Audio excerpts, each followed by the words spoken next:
Assalamualaikum warahmatullahi wabarakatuh. Sebelumnya dulu perkenalkan, nama saya Mitus Dwi Manula dari program studi Teknik Elektro NIM 2021-2036 angkatan 2021 kelas T21A. Di sini saya akan menjelaskan tentang buatlah bahasa dengan contoh soal tentang konsep dasar sistem transmisi sampai dengan peralatan transmisi dalam jaringan.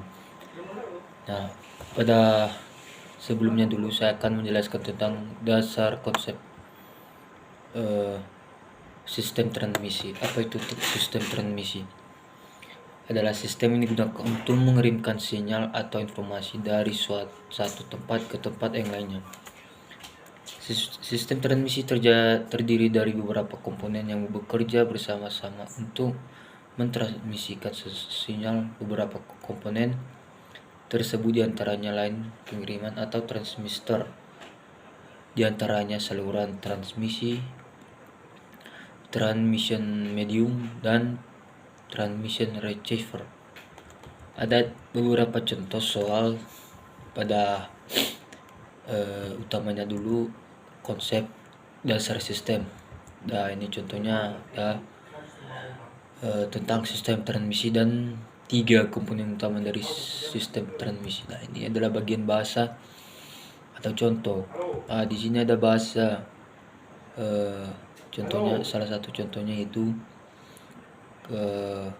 klasifikasi beberapa faktor seperti jarak transmission, kecepatan transmission, dan tipe data yang ditransmisikan. Berdasarkan jarak transmisi, ada sistem transmisi dapat diklasifikasikan menjadi sistem transmisi jarak dekat, diantaranya ada namanya short range, dan kedua sistem transmisi jarak menengah atau medium range, dan 3 sistem transmission jarak jauh, ada di sini long range.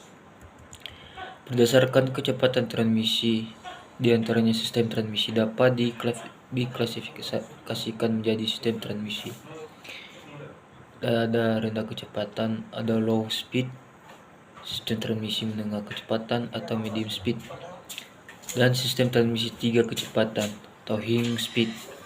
Berdasarkan tipe data yang ditransmisikan, sistem transmisi dapat diklasifikasikan menjadi sistem transmisi data diganti dan sistem transmisi data analog. Ada bagian contoh soal sebutkan 3 faktor yang digunakan untuk mengklasifikasikan sistem transmisi. Dan ada di sini derail notion. Dalam sistem transmisi, derail notion dapat terjadi karena adanya gangguan atau interference pada sinyal yang ditransmisikan. Derail dapat menyebabkan kerusakan atau kehilangan data pada sinyal yang ditransmisikan. Beberapa jenis yang utamanya dulu thermal noise, short noise, dan intermodulation noise. Ada beberapa contoh transmisi dan 3 jenis derail yang umumnya terjadi. Dan seterusnya medium transmisi. Media transmisi adalah media yang digunakan untuk mentransmisikan sinyal dari pengiriman ke penerima. Media transmisi dapat berupa kabel tembaga atau kabel serat optik, atau media terkabel seperti gelombang elektromagnetika. Setiap jenis media transmisi memiliki kelebihan dan kelemahan masing-masing, utamanya dulu